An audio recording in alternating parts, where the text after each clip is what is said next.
முத்தங்கள் தழுவல்கள் தேவையில்லை, நீ பார்க்கும் நிமிடங்கள் அது போதுமே.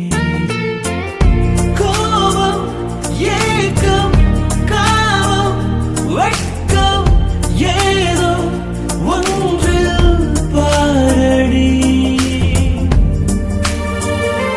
ஒரு முறை பார்ப்பாயா, இருதய பேச்சை கேட்பாயா, மறுமுறை பார்ப்பாயா, விழிகளில் காதல் சொல்வாயா.